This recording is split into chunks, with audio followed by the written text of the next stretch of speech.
काजी हित लोग आवेला रहे लोग का भइल?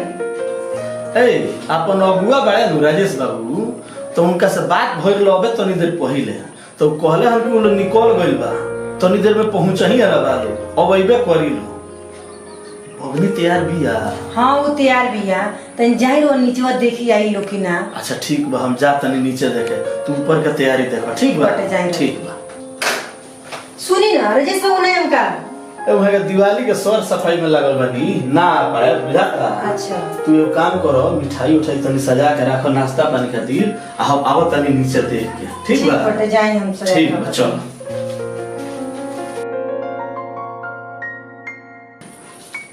चल तनी हम नाश्ता पानी सरिया ले।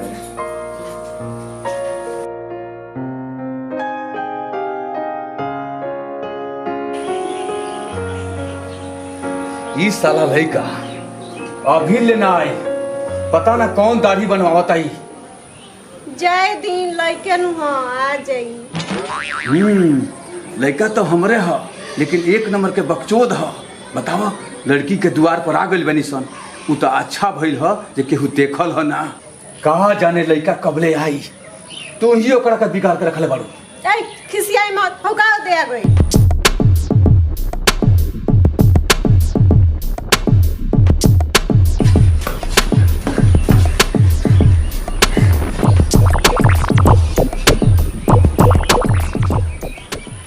कहाँ रहा है बरली?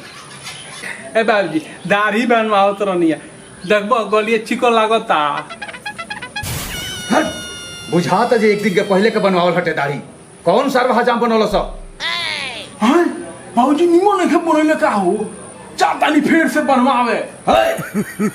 दिन भर दाढ़ी बनवेबे है लड़की के द्वार पर आ गइल बनी सन। ठीक बा देख चल तनी सन लड़की देखे ढेर बोलिए मत जल्दी आ बकर बकर मत बोली जितना बोलल जाई उतने बताई है।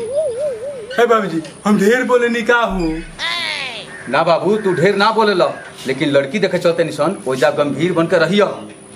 हमारा खातिर लड़की देखे के बा ना हमरा खातिर देखे के बा। रउआ जब जाना तनी लड़का बुर्बक ह त काहे खिसिया बोलतई लड़का से। ए महाराज द्वार पे आ गइल बनी लो सारा चर्चा यही जो होई। अरे चली लो महाराज लड़कियां देखे चली चली। हे बाबूजी आ तू कहले रे वो गोल लागली का लाग ले ससुरा लाग ले। ए महाराज यही तो लड़का के ढोकला जाला जी बताई तो मुंह फुट रही है तबे लड़का के। ओहो बाबू कहीं लागल ना नु लागो ना नाक पो हमर बाबूजी यहीं ढोके लगन घोरो हूं। अच्छा ठीक है यही तो बोले लगा बाबू हो। अच्छा प्रणाम संधि जी आई चली लो आई लो आओ बाबू आओ है ना आजा आई आओ आई प्रणाम प्रणाम चली लो ऊपर ऊपर आओ बाबू आओ तुम आओ।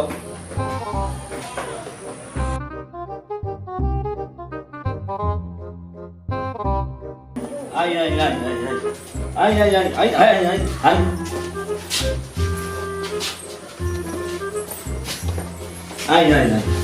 बैठी रहो बैठी बाबू 2 मिनट हम तारा खातिर स्टूल लिया तनी ऊपर आराम से रह जा बैठो 1 मिनट ऊपर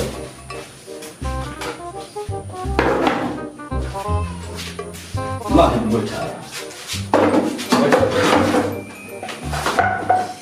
तब सरकार आवे में कोनो दिक्कत परेशानी ना भइल ना कोनो परेशानी नहीं के।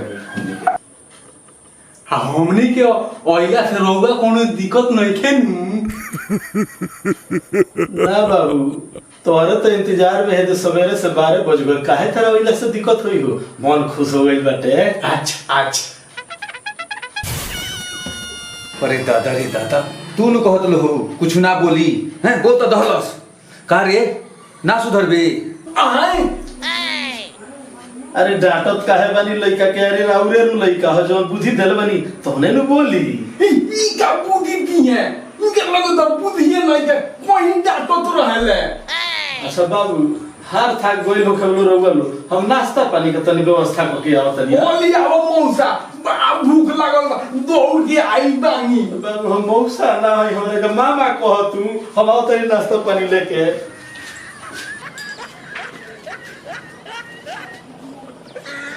बाप रे बाप, तो लड़का बड़ा बकचोद बा भाई। अरे देह दमाशा से तो ठीके लागता, पहिनो ठीके बा, बोलिया से बड़ा बकचोद लागता। अच्छा अब घरे आ गइल बालो तो नाश्ता पानी तो करा वहीं के पड़ी, बाद में हम राजेश बाबू का क्लास करीली। लेकिन देखते हैं जो मौगी से कहब तो वह 4,000 पहले हमारा के दी। अच्छा समझा बुझाए तनी पहलो ही आ ले अब तनी नाश्ता पानी करवाए तनी, ठीक बा। कह रे साला, कौन उधर सापन वाला हैं? अब तो बुझाते नहीं कहीं बिया हुई कि ना हुई। गाड़ी मत दो ना तो यही पटक के लागे मारे। माई के का देखो तारो, तू का जो लो हमार बियाह ना होई, अबे लड़की ये पसंद करी यही जी शादी करी आ ढेर मत बोलो ना तो लागे पटक के मारे। बार बार हमारे के मारे के काहे कहो करे, हम तोर बाप नु हई। अरे हित लोग के घरे आइल बानी, सो तो शादी करावे आइल बानी। हो तो जिंग बोलबो वही बोले ना बाबू ना खिसिया के, तार बाप नु हई, तार बियाह होई एज होई, ना खिसिया के। माई तू ना रहो, तू तिंगरा का मार के यही जी मार देती। अच्छा ठीक बा, बहुत हो गई मारपीट के बाद, तो हाथ जोड़ता नहीं। देख खुद आओ तनी, चुपचाप रहिए, चुपचाप रहिए। आओ आओ।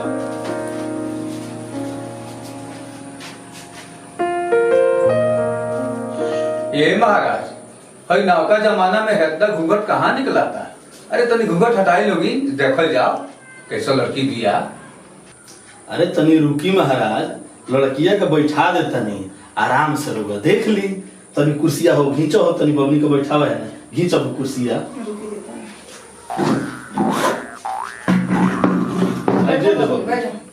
बैठो लो, नाश्ता कर लो, रुको ले लो, नाश्ता कर लो। ए रउआ काहे मुंह सुखौले बानी महाराज, ली रउआ नाश्ता करी। ना तू मत का, तब बॉस को बीमारी था ये जी मर गए तो हम क्या करेंगे, बाबूजी को है।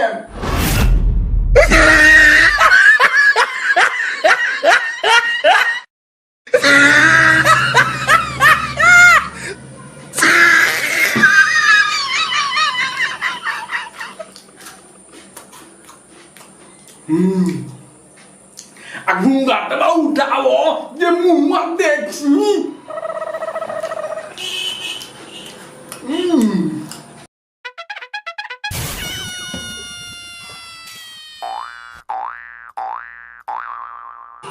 Kali kau erabu muat dek kau.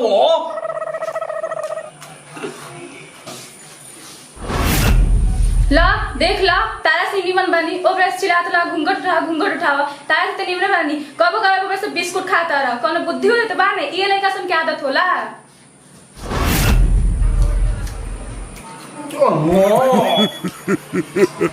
कैसन बारे नतिया गोबर गोबर बिस्कुट खाते का तो उनको लाज शरम नहीं खेला, हेकरे से हमरा भगनी की बियाह हुई छी। बाबूजी लड़की बात कौन बिया देखो तो क्या बोलतिया हम बिया एक से करे तो बिस्कुट वो खा लेबे दो।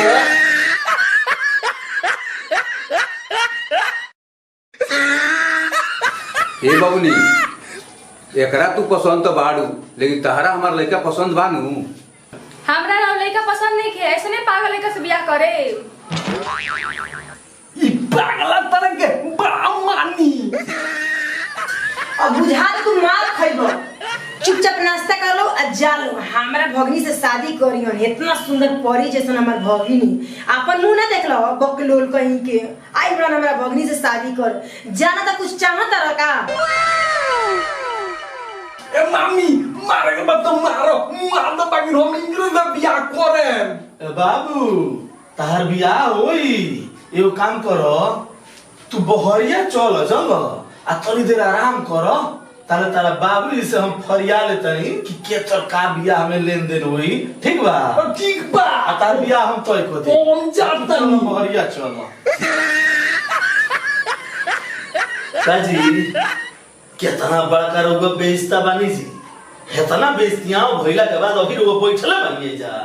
अभी निकले के नहीं रउआ मन करत। देखी हमार लड़कवा रवा लड़की के पसंद कर ले बा। अब बताई कि दान दहेज कहा देव ले तब आगे बात बढ़ी। दान दहेज? हाँ। अरे हे बकचोद लड़का से हम अपना भगनी के बियाह करे, ये रउआ बुझता नहीं का? हम कहनी कि लड़का निकल जावे जैसे तब हम रउआ से बती। रउआ हिम्मत कैसे भइला हमरा घरे आवे के रिश्ता लेके जी?